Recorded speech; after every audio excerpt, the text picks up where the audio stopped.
Praise the Lord. நாள் 3 தியான பகுதி ஆதியாகமம் 5ஆம் அதிகாரம் மற்றும் 6ஆம் அதிகாரம். 5ஆம் அதிகாரத்தை நாம் வாசிப்போமானால் அதில் ஆதாமுடைய வம்ச வரலாறை குறித்து எழுதப்பட்டிருக்கிறது. அதில் தேவனாய கர்த்தர் தம்முடைய சாயலின்படி ஆதாமையும் ஏவாளையும் படைத்தார். அவர்களை ஆணும் பெண்ணுமாக அவர் சிருஷ்டித்து அவர்களுக்கு மனுஷர் என்பதாக பெயரிட்டார். நாம் மனிதர் என்று அழைக்கப்படுவதற்கு காரணம் தேவன் நம்மை பொதுவாக மனிதர்கள் என்றே பெயரிட்டார். மேலும் ஆதாம் தன்னுடைய 130வது வயதில் தன் சாயலின்படி தன் ரூபத்தின்படி ஒரு குமாரனை பெறுகிறான். தெய்வ சாயலின்படி ஆதாம் உருவாக்கப்பட்டான். ஆதாமுடைய சாயலின்படியே அவனுடைய குமாரன் பிறந்திருக்கிறான். ஆதாமுடைய குமாரனுக்கு சேத் என்று பெயர். ஆதாம் 930 வருஷம் உயிரோடு இருந்திருக்கிறான். சேத் ஏனோசை பெற்றான். சேத் 912 வருடம் உயிரோடு இருந்தான். ஏனோஸ் கேனானை பெற்றான். ஏனோஸ் 815 வருடம் உயிரோடு இருந்தான். கேனான் மகலாயேலை பெற்றான். கேனான் 840 வருஷம் உயிரோடு இருந்தான். மகலாயேல் யாரேத்தை பெற்றான். மகலாயேல் 895 வருடம் உயிரோடு இருந்தான். யாரேத் ஏனோக்கை பெற்றான். யாரேத் 800 வருஷம் உயிரோடு இருந்தான்.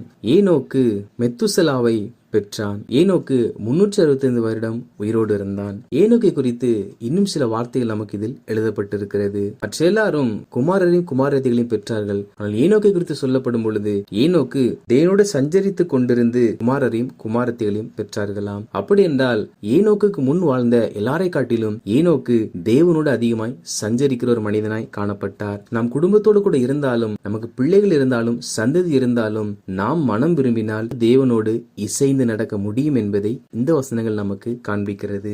எல்லாரும் மரித்தார்கள். ஏனோக்கை குறித்தோ ஏனோக்கு காணப்படாமல் போனான், தேவன் அவனை எடுத்துக்கொண்டார் என்பதாக சொல்லப்பட்டிருக்கிறது. அவன் தேவனோடு கூட சஞ்சரித்துக் கொண்டிருந்தவனாய் காணப்படாமல் போனான். தேவன் அவனை எடுத்துக்கொண்டார். அவனுடைய முன்னோர்கள் எல்லாரும் 800 900 வருடங்கள் வாழ்ந்திருக்கிறார்கள். ஏனோக்கோ 365 வருடம் மாத்திரமே வாழ்ந்திருக்கிறார். அவர் தேவனோடு அதிகமாக சஞ்சரித்துக் கொண்டிருந்தார், எடுத்துக் கொள்ளப்பட்டார். ஏனோக்கின் குமாரனாகிய மெத்துசலா லாமேக்கை பெற்றான். மெத்துசலா 962 வருஷம் உயிரோடு இருந்தான். லாமேக்கு நோவாவை பெற்றான். லாமேக்கு தன் குமாரனாகிய நோவாவுக்கு பெயர் வைப்பதற்கான காரணங்களை குறித்தும் இதில் எழுதப்பட்டிருக்கிறது. கர்த்தர் சபித்த பூமியிலே நமக்கு உண்டான வேலையிலும் நம்முடைய கையின் பிரயாசத்திலும் இவன் நம்மை தேற்றுவான் என்று சொல்லி அவனுக்கு நோவா என்று பெயரிட்டானாம். இதில் கர்த்தர் பூமியை சபித்தார் என்பதை லாமேக்கு அறிந்திருக்கிறார். ஆனால் கர்த்தர் பூமியை சபித்த போது லாமேக் பிறக்கவில்லை. அப்படி என்றால் இவருக்கு அது எப்படி தெரியும் என்ற கேள்வி நமக்குள் எழும்புகிறது. கர்த்தர் பூமியை சபித்த போது அங்கே ஆதாம் ஏவாள் மாத்திரமே இருந்தார்கள். அவர்கள் தங்கள் பின் சந்ததிகள் ஒவ்வொருவருக்கும் அக்காலத்தில் நடந்த எல்லாவற்றையும் விவரித்து சொல்லி இருக்க வேண்டும். எல்லாரும் அவைகளை செவிகளினால் கேட்டாலும் ஏனோக்கு மாத்திரம் அதை அதிகமாய் அறிந்து கொண்டு தேவனோடு இணைந்து நடக்க ஆரம்பித்தார். அதற்கு பின் வருகிற சந்ததியாகிய லாமேக்கு தேவன் இந்த பூமியில் சபித்தார், எனவே தேவன் சபித்த இந்த பூமியில் நம்முடைய கையின் பிரயாசத்தில் நல்ல பலன் கிடைக்க நம்மை தேற்றுவான் என்று சொல்லி தனக்கு தேவன் கொடுத்த குமாரனுக்கு நோவா என்பதாக பெயரிட்டார். நோவா செய்ய வேண்டிய பணியை குறித்து இந்த வார்த்தை தீர்க்க தரிசனமா இதில் சொல்லப்பட்டது. இந்த தீர்க்க தரிசனம் நிறைவேறினதை நாளை தினத்தில் நாம் பார்க்க போகிறோம். லாமேக்கு நோவாவை பெற்ற பின் 777 வருடம் உயிரோடு இருந்து பின்பு மரித்தான். நோவாவுக்கு 500 வயதான போது 3 குமாரர்கள் பிறந்தார்கள். அவர்கள் பேர் சேம், காம், யாபேத் என்பவைகளாகும். 6ஆம் அதிகாரத்தை நாம் வாசிப்போமானால் இதில் தேவனுடைய மனவேதனையும் அதனால் ஏற்படக்கூடிய அழிவை குறித்து நம்மால் பார்க்க முடியும். பூமியில் மனிதர்கள் பெருக ஆரம்பித்தார்கள். அப்பொழுது தேவகுமாரர் மனுஷ குமாரத்திகளை அதிக சௌந்தரியம் உள்ளவர்கள் என்று கண்டு அவர்களுக்குள்ளே தங்களுக்கு பெண்களை தெரிந்து கொண்டார்களாம். இதில் தேவகுமாரர் என்றும் மனுஷ குமாரத்திகள் என்பதாக இரு கூட்டத்தாரை குறித்து சொல்லப்பட்டிருக்கிறது. இதை சிலர் தேவகுமாரர் என்பது தூதர்களை குறிப்பதாகவும் தூதரோடு மனிதர்கள் இணைந்தது நிமித்தமாகவே ராட்சசர்கள் பிறந்ததாகவும் சொல்வதுண்டு.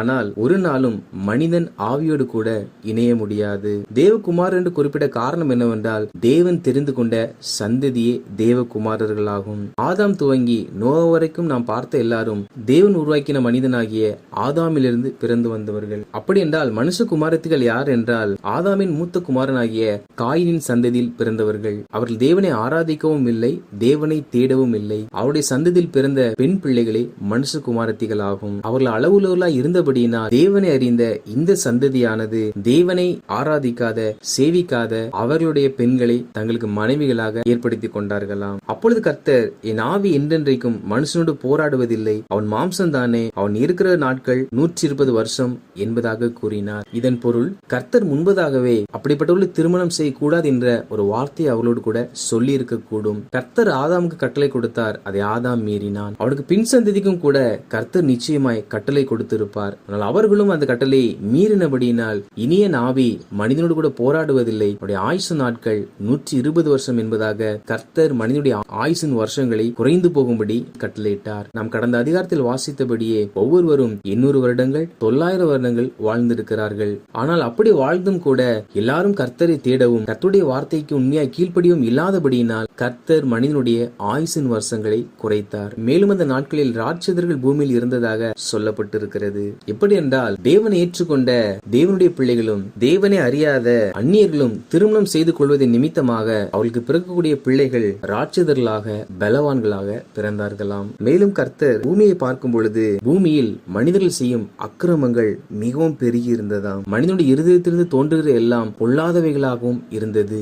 எனவே கர்த்தர் மனிதனை பூமியில் உண்டாக்கினதற்காக அவர் மனஸ்தாபப்பட்டார். அவர் இருதயத்திற்கு அது விசனமாய் இருந்ததாம். தேவனாய் கர்த்தர் ஒவ்வொரு நாளையும் ஒவ்வொரு காரியங்களையும் பார்த்து பார்த்து உண்டாக்கினார். அந்த ஒவ்வொரு நாளின் இறுதியிலும் அது நல்லது என்று கண்டார் என்பதாக வசனம் சொல்லப்பட்டிருக்கிறது. யாருக்கு நல்லது என்று கண்டார் என்றால், மனிதன் வாழ்வதற்கு அது நல்லது என்று கர்த்தர் பூமியை மனிதனுக்காக பார்த்து பார்த்து உண்டாக்கினார். ஆனால் மனிதர்களோ கர்த்தருடைய கட்டளைக்கு செவி கொடுக்க மனம் இல்லாமல் கர்த்தர் சொன்ன வார்த்தையின்படி வாழ விரும்பாமல் பாவம் செய்ய ஆரம்பித்தார்கள். எனவே கர்த்தர் பூமியில் மனிதனை உண்டாக்கினது நிமித்தமாக வருத்தப்பட்டார். அது அவருக்கு விசனமாய் இருந்தது. நம்மையும் கர்த்தர் இந்த பூமியில் உருவாக்கி வைத்திருக்கிறார். ஒரு நாளும் நம் நிமித்தமாக அவர் விசனம் அடையாதபடிக்கு நம் வாழ்கிற வாழ்க்கை அவருக்கு உகந்ததாய் காணப்பட வேண்டும். நம் நிமித்தம் கர்த்தர் மகிழ்ச்சி அடைய வேண்டுமே அல்லாமல் நம் மூலமாய் ஒரு நாளும் அவர் துக்கப்படக்கூடாது. அப்பொழுது கர்த்தர் பூமியில் உருவாக்கின மனிதனையும் எல்லா மிருக ஜீவன்களையும் நிக்கிரகம் பண்ணும்படி முடிவு செய்தார். அந்த சமயத்தில் நோவாவுக்கு மாத்திரம் கர்த்தருடைய கண்களில் கிருபை கிடைத்திருக்கிறது. காரணம் என்னவென்றால், நோவா தன் காலத்தில் இருந்த எல்லாரை காட்டிலும் நீதிமானும் உத்தமனுமாய் இருந்தான். நோவா தேவனோடு கூட சஞ்சரித்துக் கொண்டிருந்தான். ஏனோக்கு தேவனோடு சஞ்சரித்ததை போல நோவாவும் தேவனோடு சஞ்சரித்தபடியினால் அவர் நீதிமானும் உத்தமனுமாய் இருந்தார். எனவே அவர் பூமியில் அக்கிரமம் பெருகின போது அந்த அக்கிரமத்துக்கு இவர் உடன்படாமல் தேவனுக்கு பிரியமாய் வாழ்ந்தார். எனவே கர்த்தர் பூமியை அழிக்க நினைத்த பொழுது நோவாவுக்கு கர்த்தருடைய கண்களில் கிருபை கிடைத்தது. கர்த்தர் பூமியை பார்த்த பொழுது பூமியில் உள்ள சீரெல்லாம் கெட்டு போயிருந்ததாம். பூமி முழுவதும் கொடுமையினால் நிறைந்திருந்ததாம். கர்த்தர் மனிதனை செம்மையானவனாய் படைத்தார். அவனோ சீர்கேடாய் வாழ்ந்து கொடுமை செய்து பொல்லாதவர்களாய் வாழ ஆரம்பித்தார்கள். மேலும் அவர்கள் தங்கள் வழிகளையும் கெடுத்துக் கொண்டார்கள். எனவே இதை பார்த்த கர்த்தர், மாம்சமான யாவரின் முடிவும் எனக்கு முன்பாக வந்தது, பூமி கொடுமையினால் நிறைந்தது, நான் அவர்களை பூமியோடு கூட அழித்து போடுவேன் என்பதாக தன்னோடு சஞ்சரித்துக் கொண்டிருந்த நோவாவுக்கு கர்த்தர் வெளிப்படுத்தினார். அப்படினால் கர்த்தர் பூமி முழுவதும் அணைத்தால் நோவா பூமியில் இருக்கிறபடியினால் அவருக்கும் அழிவு ஏற்படும் என்பதாக அர்த்தமாகிவிடுகிறது. ஆனால் கர்த்தர் நோவாவிடத்தில் கொப்பேர் மரத்தால் ஒரு பேழையை உண்டு பண்ணும்படி சொல்லுகிறார். அந்த பேழைக்குள் நோவாவும் நோவாவுடைய மனைவியும் நோவாவின் 3 பிள்ளைகளும் அவருடைய 3 மனைவிகளும் ஆக 8 பேரும் அவைகளுக்குள் பிரவேசிக்கும்படி கர்த்தர் சொன்னார். அப்படி என்றால் கர்த்தர் முழு உலகத்தை அழித்தாலும் அவரோடு சஞ்சரிக்கிற நீதிமானாய் வாழ்கிற கர்த்தருடைய பார்வையில் உத்தமனாய் இருக்கிறவர்களுக்கு ஒரு தீங்கும் ஒரு சேதமும் உண்டாகாது. நீதிமானாய் வாழ்கிறவன் கர்த்தரோடு சஞ்சரிக்கிறவன்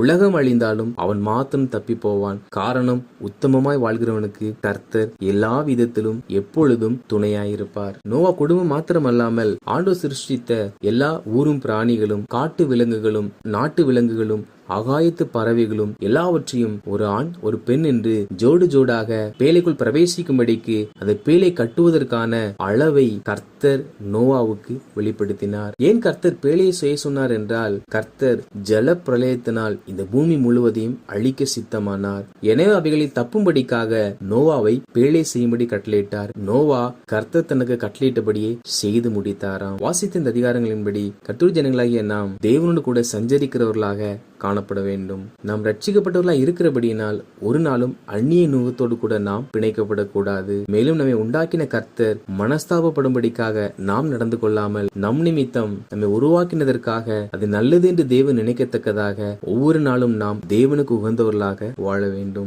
மேலும் நம்மை சூழ பார்க்கிற எல்லா ஜனங்களும் பாவம் செய்யலாம், தேவனுக்கு விரோதமாய் செயல்படலாம். நாம் ஒரு நாளும் அவர்களைப் போல நடந்து கொள்ளாமல் கர்த்தருடைய வருகை பரியந்தம் அவரோடு சஞ்சரித்து நீதிமானும் உத்தமனுமாய் வாழ்வோம். நிச்சயமாய் ரகசிய வருகையில் ஆண்டவராய் கர்த்தர் அவரோடு சஞ்சரிக்கிறவர்களை எடுத்துக் கொள்வார். நாம் நித்திய காலமாக அவரோடு வாசம் பண்ணுவோம். கர்த்தர் தாமே நாம் அவரோடு கூட சஞ்சரிக்கிற அனுபவத்திற்குள் வர நம் ஒவ்வொருவருக்கும் கிருபை தருவாராக. ஆமேன்.